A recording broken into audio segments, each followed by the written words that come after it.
warahmatullahi wabarakatuh.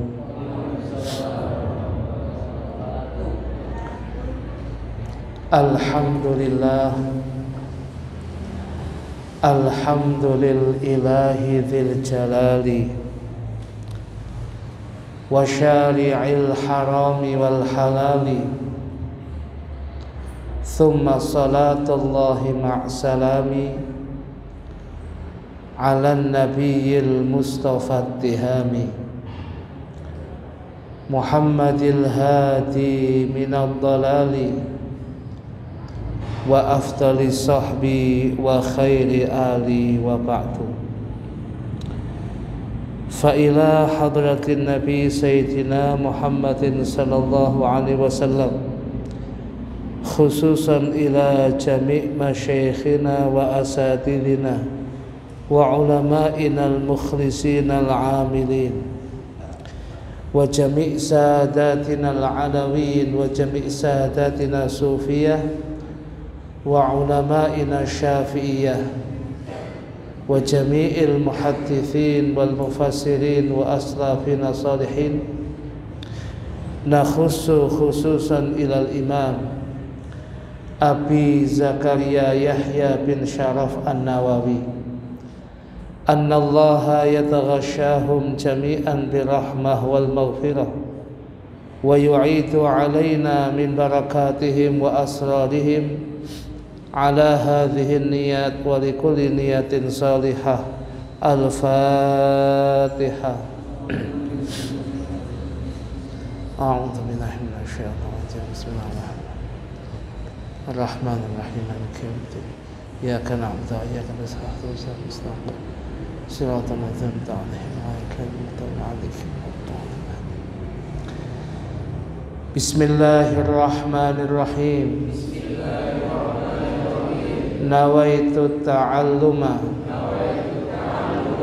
wa ta'lima wa tadhakkura wa tadhkira wa naf'a wal intifa'a wal ifadata wal istifadata wal hatha ala tamassuki bi kitabillahi wa sunnati rasulih wa du'a ilal huda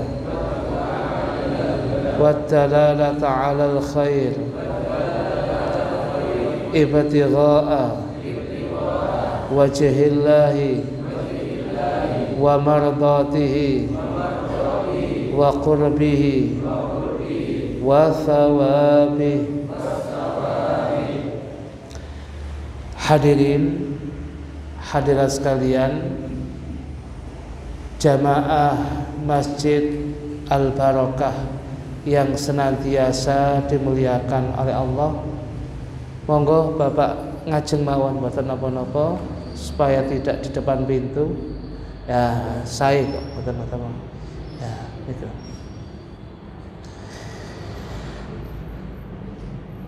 Alhamdulillah, pada malam hari ini kita akan membahas kitab yang sangat penting, yang sangat barokah. Yang kitab itu baik yang asli maupun yang terjemah ada di tangan panjenengan piyambak-piyambak. Judulnya adalah kitab Al-Adhkar An-Nawawiyah, karya Al-Imam Abu Zakaria Yahya bin Sharaf An-Nawawi. Hadirin hadirat sekalian yang dimuliakan oleh Allah Subhanahu wa taala, kitab terjemah panjenengan insyaallah halaman 14 bagian atas sendiri. Hadirin hadirat sekalian yang dimuliakan oleh Allah, kita masih membahas berkaitan dengan seseorang yang kondisinya junub maupun haid, sedangkan dia harus kemudian berzikir, baca Quran dan sebagainya. Di sini disebutkan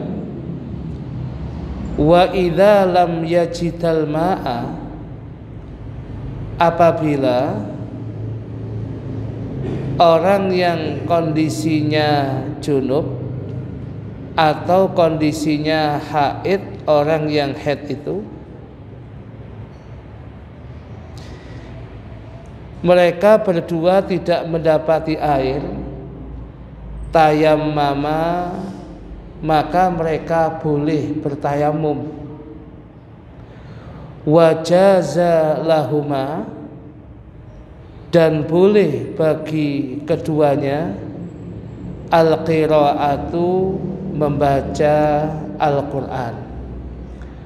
Artinya hadirin hadirat sekalian yang dimuliakan oleh Allah, pada posisi seseorang yang kondisinya waktu itu adalah junub maupun berhadas besar juga, yaitu haid, ya, untuk orang yang semacam ini, ya, untuk orang yang semacam ini,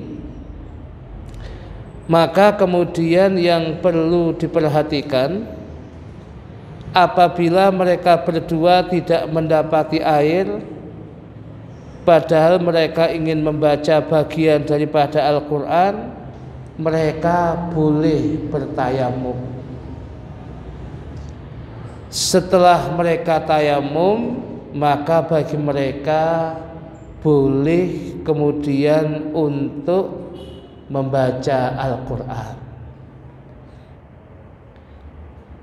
Fa in ahdasa ba'da dzalika, maka apabila mereka ini berhadas, tentunya berhadas kecil, ba'da dzalika, setelah itu, lam tahrum alaihil qiraatu, maka tidaklah diharamkan baginya membaca Al-Quran, kama sebagaimana lawir tasala, seandainya seseorang mandi besar, thumma ahdasa, kemudian dia berhadas.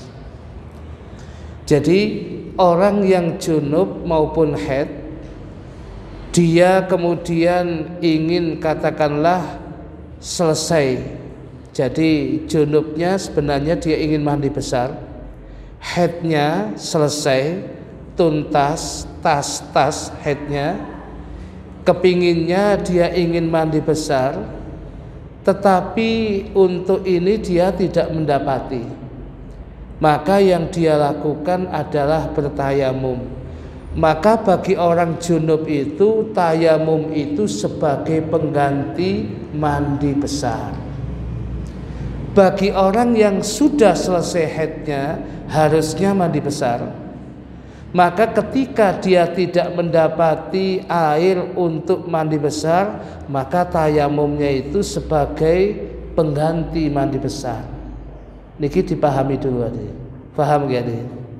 Sehingga setelah dia selepas tayamum, setelah tayamum, berarti seakan-akan dia sudah mandi besar, maka dia boleh membaca Al-Quran karena dianggap sudah tidak berhadas, seakan-akan sudah tidak berhadas besar lagi. Nah, setelah tayamum dari junub ini tadi, kemudian tayamum, haidnya selesai tayamum, ya, kemudian tidak lama 1 jam 2 jam kemudian dia mengalami haid, dia mengalami hadas, artinya ngentut umpamanya, maka dia masih boleh membaca Al-Quran.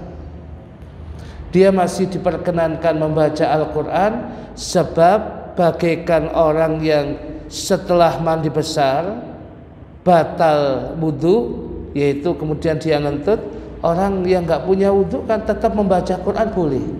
Yang nggak boleh itu 4 dalam kitab Safinatun Najah itu: sholat, tawaf, menyentuh mushaf, wa hamluhu, dan membawa mushaf. Kalau qiraah membaca nggak apa-apa, asal tidak menyentuh, asal tidak membawa, sekedar dia membaca nggak apa-apa. Sedangkan orang junub ataupun orang yang haid, nah orang yang semacam ini itu memang tidak boleh membaca Al-Quran. Tetapi kan dia sudah tayamum pengganti mandi, berarti membacanya boleh. Kalau sudah tayamum kemudian pengganti mandi tadi, beberapa waktu kemudian dia mengalami hadas kecil, ya membacanya masih boleh hadirin. Seperti orang yang sudah mandi besar kemudian ngentut, baca Quran boleh. Yang nggak boleh itu menyentuh dan membawanya. Itu. Jadi di sini dikatakan fa in ahdasa ba'da dzalika, maka apabila dia berhadas setelah itu, lam tahrum alaihil qiraatu, maka tidaklah diharamkan baginya untuk membaca Al-Quran. Kama lawirtasala thumma ahdatha, sebagaimana seseorang seandainya dia sudah mandi besar, tidak lama kemudian dia berhadas, ngoten niku sik maca Quran boleh hadirin. Ya. Summa kemudian la farqa, tidak ada bedanya, baina di antara an yakuna keberadaan tayammumuhu tayamumnya li'adamil ma'i karena tidak ada air, fil hadari ketika dia berada di satu tempat, au fis safari atau dia kondisinya bepergian jauh. Artinya tidak dibedakan di dalam hal ini orang yang tayamumnya sebab faqdul ma', tidak ada air itu sebab memang dia musafir, atau kemudian orang yang tidak musafir tapi di tempatnya kehabisan air sehingga memaksa dia harus tayamum. Ini yang terpenting faktanya tidak ada air kemudian dia tayamum, maka dia setelah tayamum baca Quran boleh. Apa ada hukum khusus orang yang musafir dan orang mukim yang tidak bepergian ketika dia bertayamum? Ada bedanya, Didin. Jadi di dalam fikih kita ini, digambarkan begini. Kalau ada orang yang bermukim di satu tempat, kalau tempat itu dibuat iqamah, bermukim satu tempat oleh banyak orang, pasti yang ada situ adalah sumber kehidupan ada di. Salah satunya adalah air. Orang tidak akan mungkin bertahan hidup tidak ada air. Makanya mengawali adanya kota Mekkah, Bakkah itu diawali dengan adanya sumber air Zam-Zam. Di situ kemudian satu keluarga Nabiullah Ismail dengan Siti Hajar datang musafir, boleh kami di sini, boleh. Akhirnya kemudian jadilah di situ suku Jurhum, kemudian berlanjut sampai kemudian menjadi kota yang luar biasa, kota Mekkah Al-Mukarramah. Dari pertamanya di samping yang paling utama memang ada yang namanya Ka'bah Al-Musyarrafah, juga ada sumber kehidupan yaitu air Zam-Zam. Nah, jadi kalau di satu tempat, kalau kemudian digunakan tempat pemukiman, mestinya ada airnya. Sehingga kalau kemudian orang ini kemudian beda dengan orang musafir, tengah-tengah perjalanan, ya, tengah-tengah perjalanan, tahu-tahu mobilnya mogok di satu tempat yang dia asing, dan itu bukan tempat pemukiman. karena pinggir hutan, kondisinya gersang, ya ternyata memang tidak ada air, ya memang tidak ada orang situ. Kan kemungkinan bisa jadi terjadi mobilnya mogok, bannya meletus, ya, atau pas DE kemudian pak mobil kemudian keturun lugur, ditinggal konjone, ya. Nah, sehingga kemudian yang terjadi adalah dia berada di tempat yang memang tidak ada air. Sehingga kalau kemudian dalam kondisi musafir ini kemudian dia tayamum, tayamumnya itu digunakan sholat, sholatnya itu sudah menghapus, dia tidak perlu sholat lagi.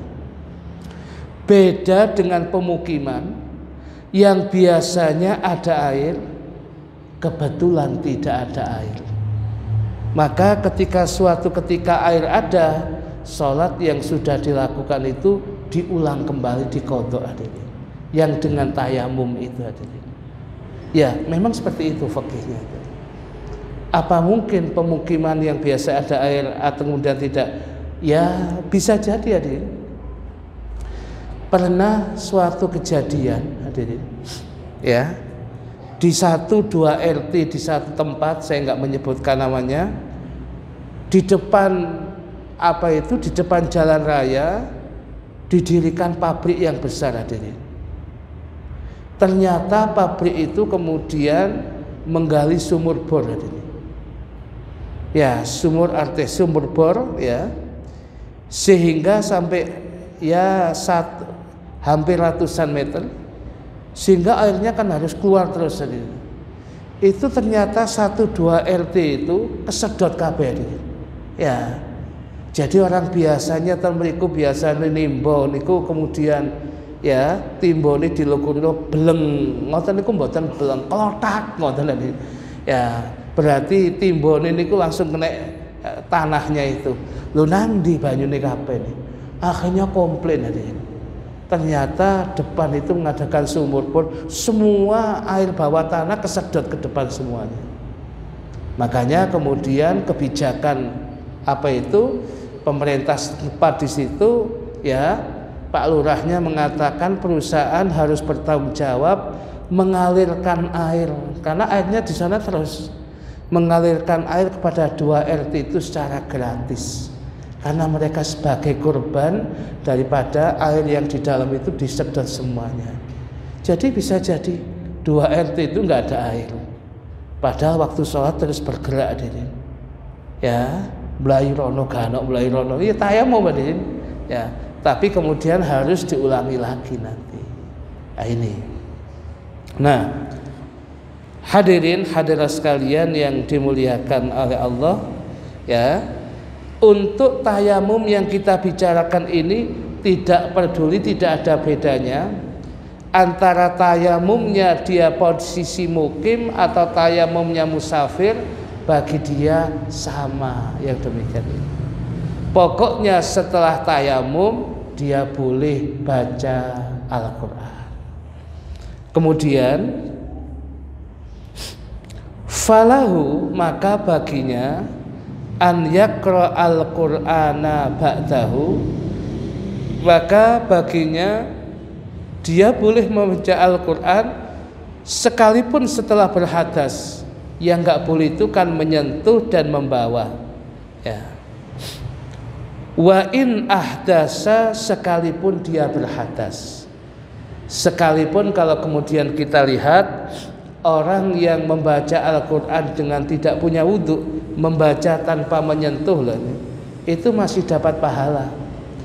Dalam kitab Risalatul Mu'awanah, Al-Habib Abdullah bin Alawil Haddad, beliau menjelaskan bahwasanya orang yang baca Al-Quran dengan berdiri di dalam sholat, maka 1 huruf pahalanya adalah 100. Saya ulangi lagi, orang yang kemudian dia berdiri di dalam sholat membaca Al-Quran, 1 huruf pahalanya adalah 100. Apalagi kalau dia bukan satu huruf, satu ayat, bukan satu ayat, sak surat, apalagi bukan sak surat, sak juz dia baca ketika dalam salat. Wah, luar biasa itu. Ya, itu. Nah, kemudian seandainya kemudian dia ya melaksanakan membaca Al-Quran dengan duduk di dalam sholat, pahalanya 50 hadirin. Pertanyaannya, loh, apakah boleh sholat dengan duduk? Boleh hadirin. Sekalipun Anda sehat, Anda melaksanakan sholat dengan duduk boleh, tapi jangan dipotong loh. Saat ini banyak yang potong, ya potongan-potongan kecil, ya akhirnya jadi viral. Ya, sing depan tengah kemudian hilang, mek tengah itu sing ya. Jadi yang kemudian ya, jadi orang melaksanakan sholat dengan duduk itu boleh sebatas sholat sunnah. Atau kalau kemudian fardu kondisinya memang sakit, berdiri nggak mampu. Tetapi kalau sholat sunnah, mboten ngenteni jenengan sakit, mboten ngenteni wong remek, mboten. Kondisi sehat pun kalau kemudian dia mau sholat sunnah dengan duduk, hukumnya boleh. Tapi ganjarannya separuh hadirin, diskon 50%. Lah kok dipotong, nggak sama lungguh, enak kan lungguh itu. Ya itu pahalanya 50% hadirin itu. Dan sehingga kalau dia kemudian sholat dengan duduk, ya ganjarannya adalah 50. Mungkin panjenengan yang pernah melaksanakan umroh, mendapati jamaah di Masjid Nabawi, orangnya kemudian silo hadirin, ya, kemudian di depannya rehal Quran di depannya, dia diam sambil membaca Quran, pelan-pelan dia buka. Itu diperhatikan dengan duduk, itu sholat tadi sambil sholat. Setelah berapa bait, mungkin satu juz dia baca, kemudian rehalnya, tempat Qur'annya digeser tadi, seret, dia rukuk tadi, Sami Allahu liman hamidah, dia sujud lagi, duduk lagi di antara dua sujud, sujud lagi, kemudian Allahu Akbar, kemudian dia diam, digeser lagi seret. Nah, kalau sendakep niku nggih sunah hayat mawon, ya dia terus baca Quran yang demikian itu. Nah, itu bacaannya begitu, pahalanya besar. Boleh Ustaz saya amalkan di rumah, angsal. Kenapa tidak boleh? Ya, Anda mau lakukan di rumah boleh yang demikian. Anda kemudian salat sunnah dengan berdiri, bawa mushaf Al-Quran, boleh hadirin. Ya, Sayyidina Utsman bin Affan radhiyallahu anhu dan beberapa sahabat yang lain, lebih-lebih Sayyidina Utsman itu sholat tahajudnya di waktu malam tidak seperti yang lain. Lek jenengan tahajudnya kan kathah. Sayyidina Utsman itu sebelum ditutup dengan witir, tahajudnya Sayyidina Utsman cuma 2 rakaat. 1 rakaat 15 juz, rakaat berikutnya 15 juz, salam pun 30 juz. Sami kalian jenengan insyaallah ya, kul huping telu ya. Jadi memang tidak banyak, tapi dia memang niatnya untuk kemudian dengan di depannya mushaful imam hadirin, dia baca itu. Nah, jadi kalau panjenengan berdiri membaca Al-Quran dengan, pokoknya cara bukanya jangan sampai 3 kali berturut-turut, boleh-boleh saja hadirin, untuk memperbanyak bacaan Al-Quran. Ya, jadi kalau ada imam membaca mboten napa-napa ya. Kalau imamnya apa, nggih mboten napa-napa. Mana yang mudah ya. Jenengan tingali ten Masjid Akbar Surabaya. Kan mushafe gede niku. Ya, itu dibuka setiap maghrib isya, nanti ganti 1 bait, nanti isyanya dibuka lagi. Itu 5 waktu begitu. Nah, hadirin hadirat sekalian yang dimuliakan oleh Allah Subhanahu wa taala, Ini menjadi sebuah catatan kita. Sholat dengan berdiri dengan baca Al-Quran 100, sholat dengan duduk baca Al-Quran 50, di luar sholat punya wudhu baca Quran, ganjarannya khamsah wa ishruna hasanatan, 25 kebaikan. Panjenengan di luar sholat baca Quran biasa ngoten niku enggak ada wudhu niku ganjarane sak huruf selawe. Sedangkan kemudian baca Quran di luar sholat yang pasti dan tidak punya wudhu, lho niku sik ganjarane satu hurufnya 10 hari ini. Subhanallah, besar betul orang membaca Al-Quran itu. Oleh karena itu jangan tinggalkan Al-Quran dalam kehidupan kita. Ya, jadikan Al-Quran itu sebagai bacaan kita yang senantiasa menjadi hiasan kehidupan keseharian kita. Nah, hadirin hadirat sekalian yang dimuliakan oleh Allah, selanjutnya wa qala ba'du ashabina, dan telah berkata sebagian sahabat-sahabat kita, maksudnya telah berkata sebagian ulama-ulama kita, in kana fil hadari, apabila kemudian keberadaannya fil hadari, tidak sedang bepergian, shalla bihi, dia melaksanakan sholat dengan tayamum, wa qara'a bihi fi sholati, dan dia membaca Al-Quran itu di dalam sholat.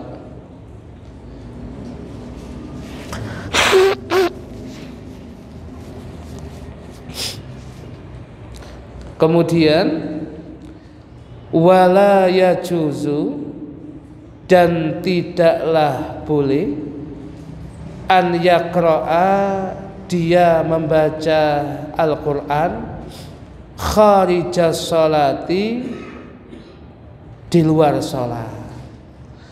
Ada sebagian ulama mengatakan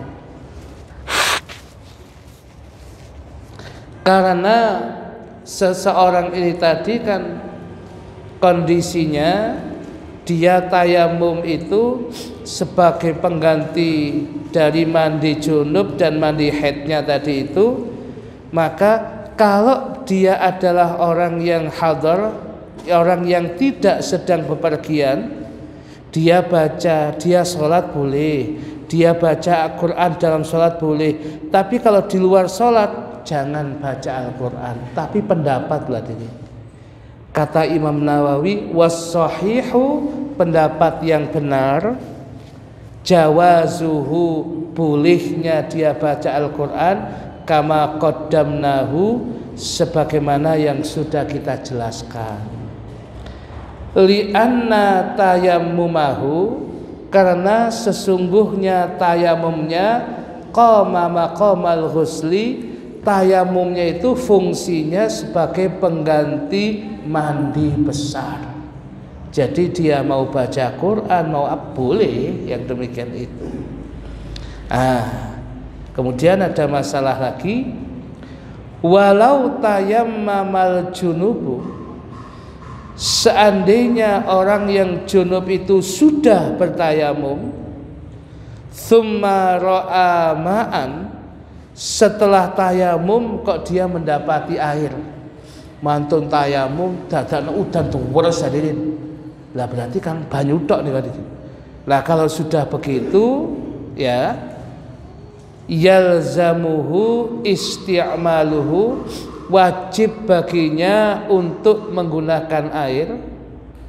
Fa innahu yahrumu alaihil qira'atu, maka sesungguhnya haram baginya untuk membaca Al-Quran, sebab dianggap tayamumnya batal karena ada air. Ya, maka kalau batal dianggap dia posisinya masih junub, harus mandi besar dulu baru boleh baca Quran. Itu tadi. Wa jami'u ma yahrumu alal junubi, dan segala sesuatu yang diharamkan bagi orang yang junub dia tidak boleh melakukan hatta yaghtasila, hingga dia mandi besar. Sebab tayamumnya dari junubnya tadi itu, tayamum belum digunakan untuk sholat, kemudian dia tahu air, ya batal hadirin. Nah kalau sudah begitu, dia harus mandi besar, baru kemudian dia sholat, kemudian dia untuk baca Quran, terserah. Tapi sebelum itu nggak boleh. Itu. Kemudian walau tayammama, dan seandainya dia sudah tayamum, wa shalla, kemudian dia sudah sholat, wa qara'a, dan kemudian dia sudah baca Al-Quran, thumma aradat tayammuma, kemudian dia berkeinginan untuk tayamum lagi, li hadasin, sebab dia mengalami hadas kecil, ya. Dia tadi sudah tayamum untuk sholat, kemudian dia sudah tayamum, sudah sholat, sudah baca Quran, 1 jam kemudian dia ngentut hadirin. Maka dia berhadas kecil, maka dia kepingin tayamum lagi. Auli faridatin ukhra, atau digunakan untuk sholat fardu berikutnya. Tadi kan untuk duhur tayamum sendiri, untuk asar tayamum sendiri, ya. Auli ghairi dzalika, atau tujuan yang lain, lam tahrum alaihil qiraatu, maka tidaklah haram baginya untuk membaca Al-Quran. Berarti tayamumnya tadi adalah tayamum untuk mandi besar. Sehingga kalau kemudian tayamum digunakan untuk kemudian menghilangkan hadas kecil, berarti kan orang yang punya hadas kecil itu baca Quran kan masih boleh. Ya, artinya orang begini baca Quran hukumnya masih boleh hadirin.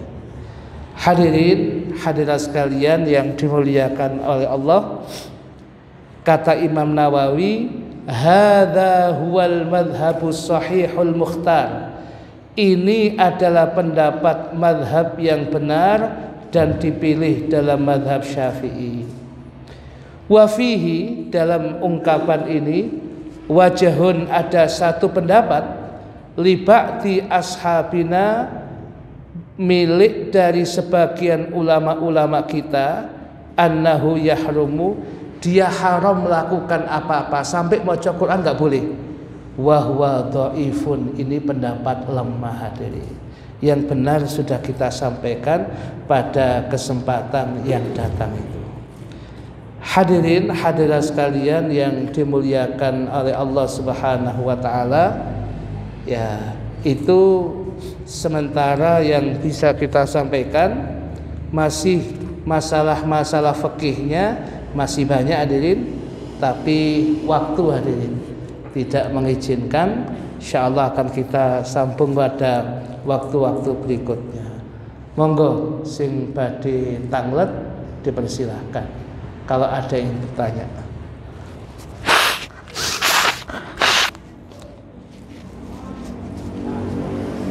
Nggih, monggo Mas. Oh.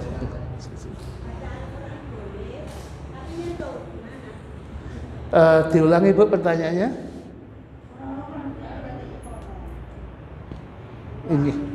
Nggih, diulang. Nggih.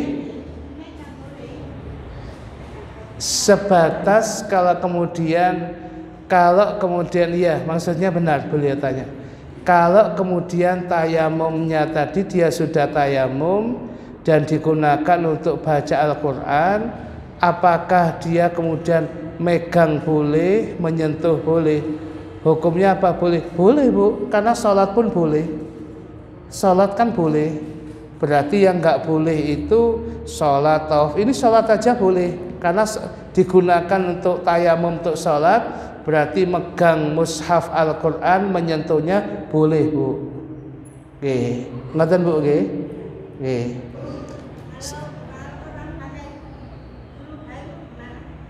Gimana, Bu?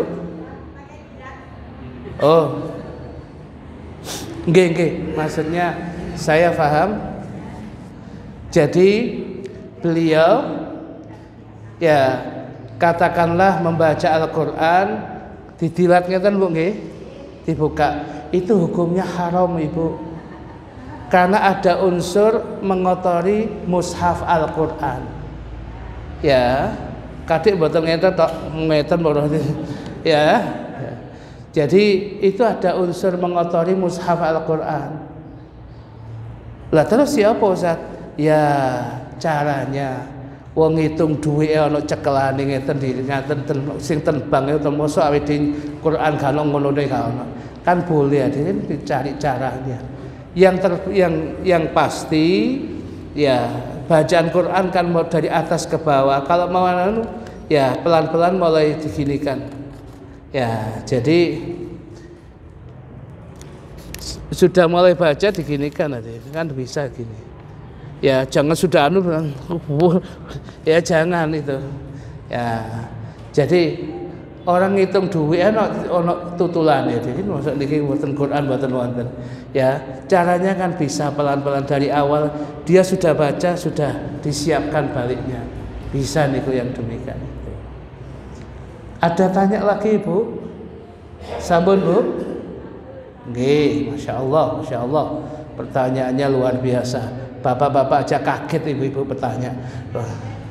Monggo Mas Ari sekarang. Bu, niki Mas Ari, Bu, sing tanggal, Bu. Nggih.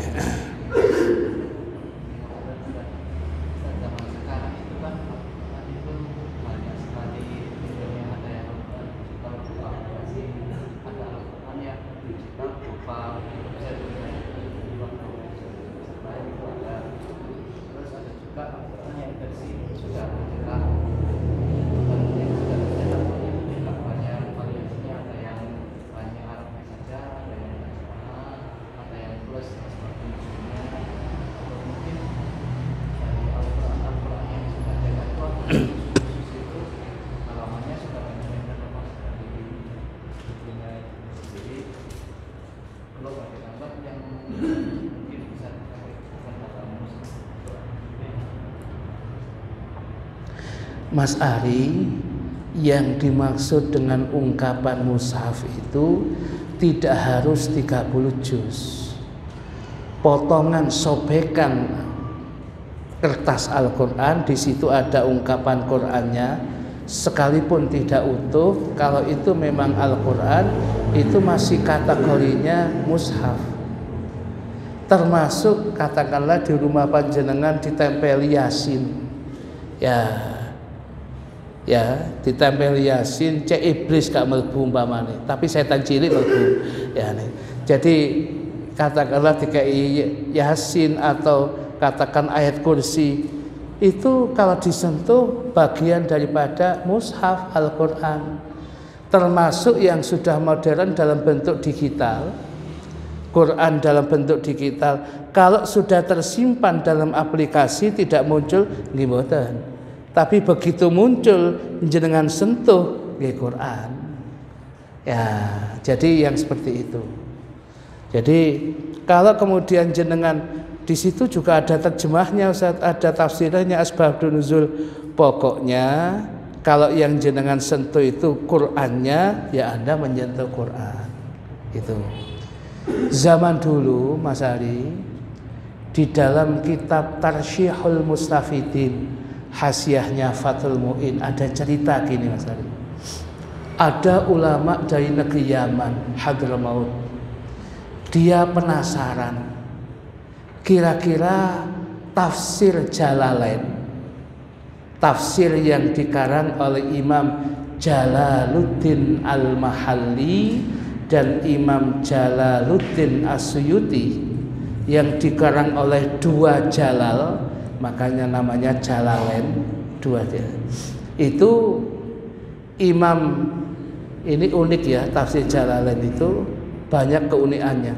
sehingga dipakai oleh kebanyakan ulama Indonesia untuk tafsirnya.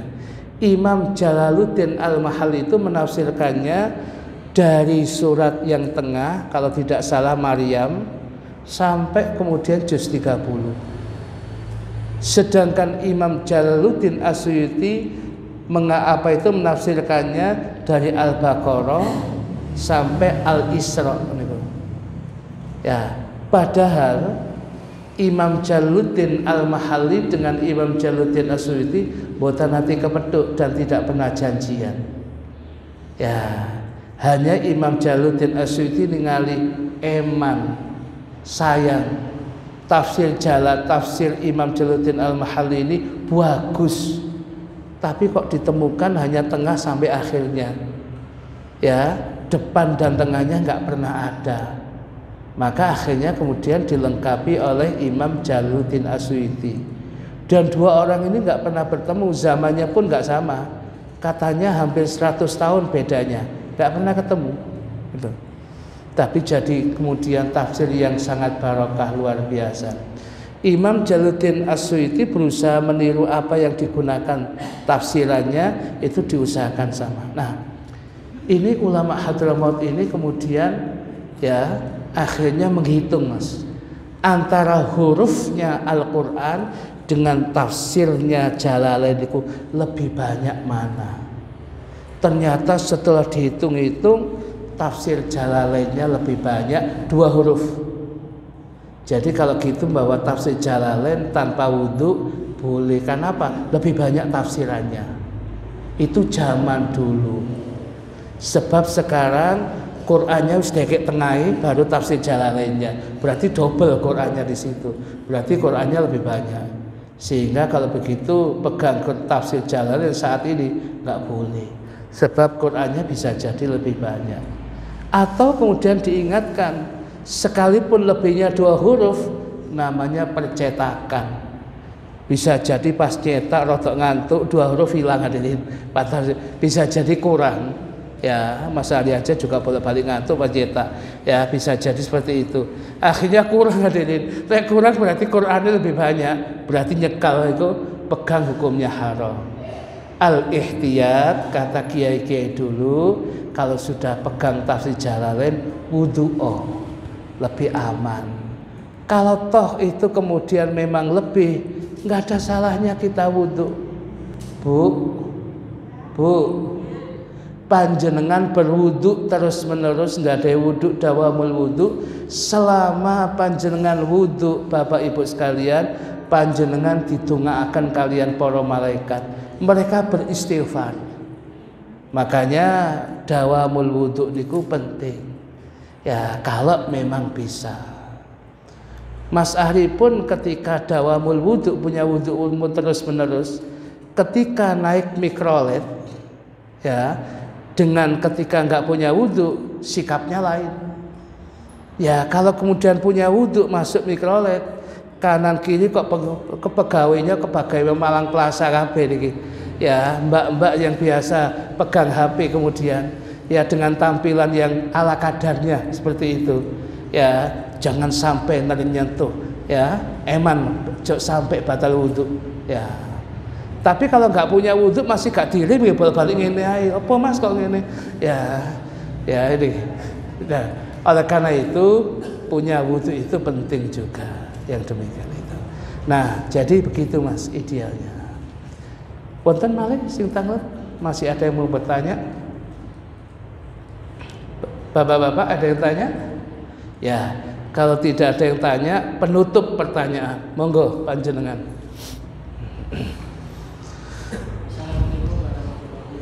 Waalaikumsalam.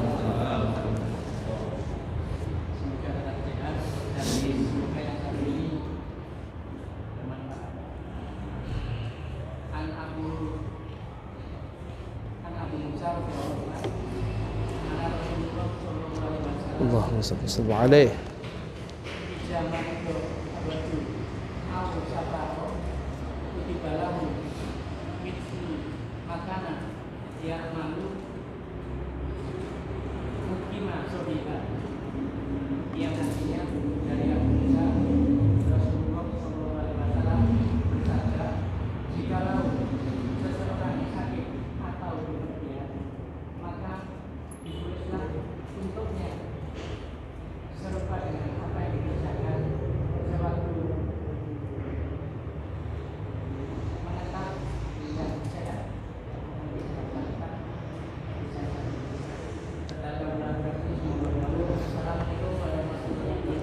Waalaikumsalam warahmatullahi wabarakatuh.